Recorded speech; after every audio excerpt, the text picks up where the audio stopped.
Starter Unit, Using Listening Strategies. Task 1.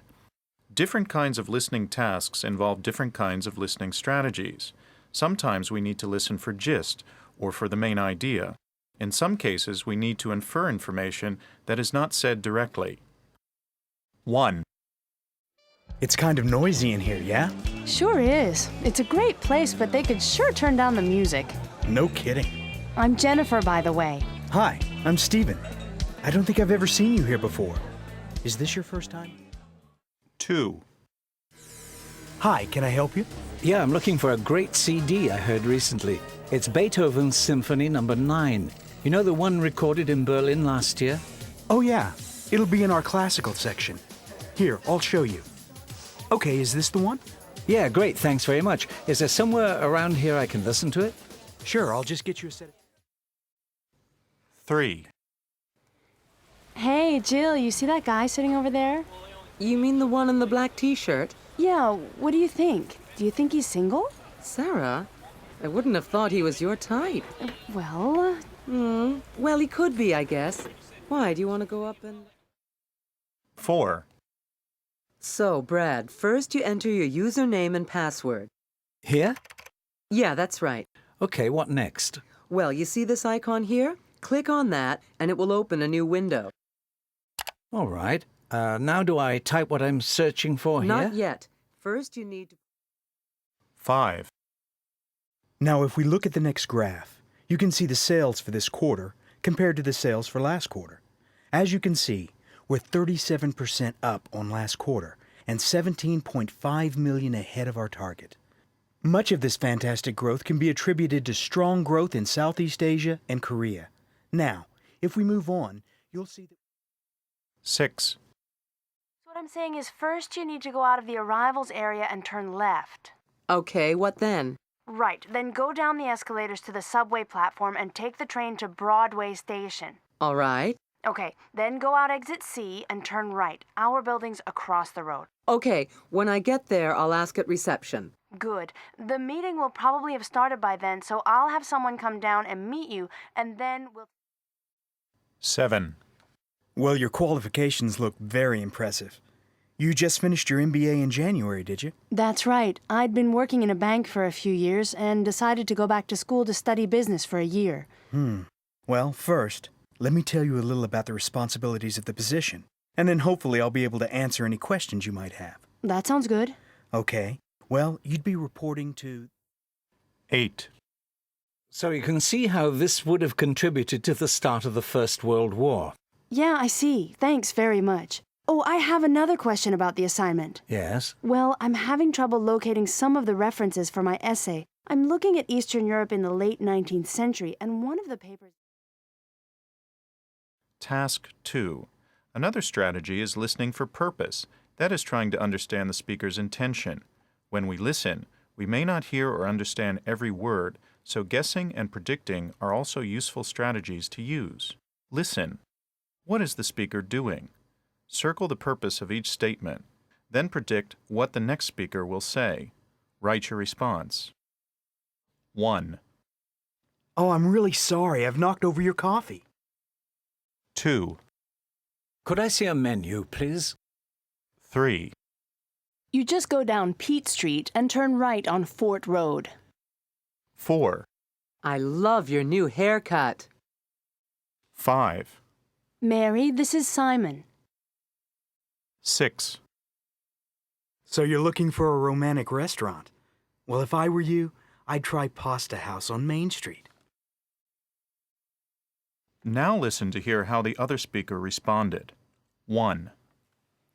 Oh, I'm really sorry. I've knocked over your coffee. That's okay. Don't worry about it. 2. Could I see a menu, please? Sure, I'll just go and get one for you. 3. You just go down Pete Street and turn right on Fort Road. Great, thanks for your help. 4. I love your new haircut. Do you? Thank you. 5. Mary, this is Simon. Nice to meet you. 6. So you're looking for a romantic restaurant? Well, if I were you, I'd try Pasta House on Main Street. Oh, thanks. That sounds like a good idea. Task 3. When people speak quickly, the pronunciation of individual words and groups of words can change from their pronunciation in slower speech. Being able to recognize what is being said in fast speech is an important skill. Listen. Write the sentences you hear. Then listen again and check your answers.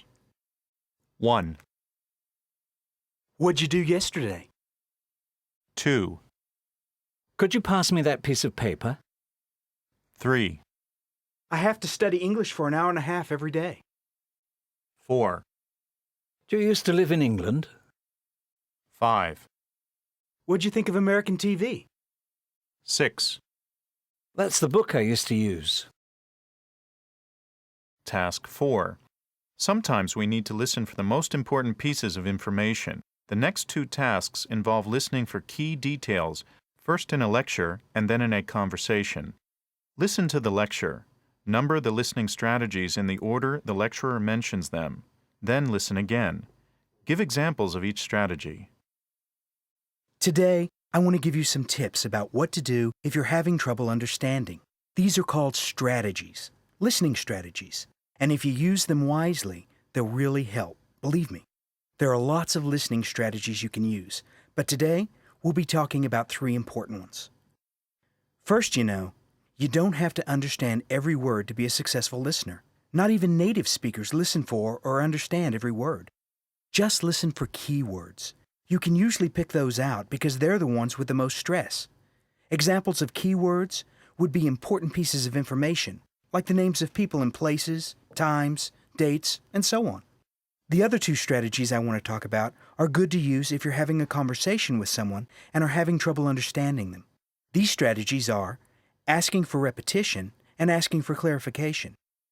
Asking for repetition is pretty simple, and you probably do it naturally already. Examples of this are, "Could you repeat that, please?" Or, "Could you say that again?" Asking for clarification is similar. Again, you're asking people to repeat what they said, but this time by repeating what you thought the other person said. For example, "Did you say the movies?" Or, "Sorry, did you say 30 or 13?" As I said, there are a lot of listening strategies you can use, and these are only a few, but keep practicing these, and we'll come back to some others in a later class. Task 5. Listen. What problems does Tina have? Listen again. What strategy does Kim suggest for each problem? Hey, Tina. How's the Spanish course going? Tough. Tough? Yeah. Our teacher's using a lot of authentic material. Stuff off the radio and TV. He even tapes conversations with his friends and uses them in class. So what are some of the things that make it difficult? Well, the speed for a start. Like what? They just talk so fast. I can't understand every word. Maybe you shouldn't try. What do you mean? Well, maybe you should just listen for the key words, the most important words. But how do I know what they are? Well, they're usually the words with the most stress. Oh. Okay, I'll try it. I also have trouble with the vocabulary. I hear so many words I just don't know. Well, you should try asking for clarification. What do you mean? You should try asking the teacher to say it again, but this time in a different way. Like you could say something like, "Could you rephrase that?" Or, "What do you mean by that?" Or, "What does that expression mean?" Oh, yeah, that sounds like a pretty good idea. But what am I supposed to do when I just don't understand his accent or his pronunciation? I know we're supposed to be listening to natural Spanish, but half the time I don't understand what he's saying. That's easy. You should ask for repetition. Do what? Ask him to repeat what he said. "Sorry, could you say that again, a little slower?" Or, "I didn't catch that. Could you repeat it more slowly?" Maybe he'll slow up a bit or say it in a slightly different way. Okay, thanks, Kim. I'll give your ideas a try. Talking about types of listening. As soon as I woke up, I turned on the radio and listened to the news. Then I was listening for key details. I wanted to find out the sports results. Later on, my brother was telling me a long story, and I was trying to understand the sequence of events. Later in the day, I was chatting with friends. It was pretty noisy, so I had to keep asking them to repeat what they were saying. This morning, I was just listening for the general ideas of a lecture. I wasn't really listening for details. In focus. Why is listening so difficult? Most learners would agree that listening in English can be difficult at times. What is it that makes some listening tasks more difficult than others? Research has shown that there are 4 factors that contribute to the difficulty of a listening task. Speaker factors, including the number of speakers, how quickly they speak, and their type of accent. Listener factors, whether the listener is simply overhearing another conversation or is able to join in, and how much the learner knows about the topic and how interested they are in it. Support. For example, are there diagrams, pictures, or other visual clues to help? And the content of the listening. How difficult is the grammar and vocabulary? And what background knowledge of the topic does the learner need?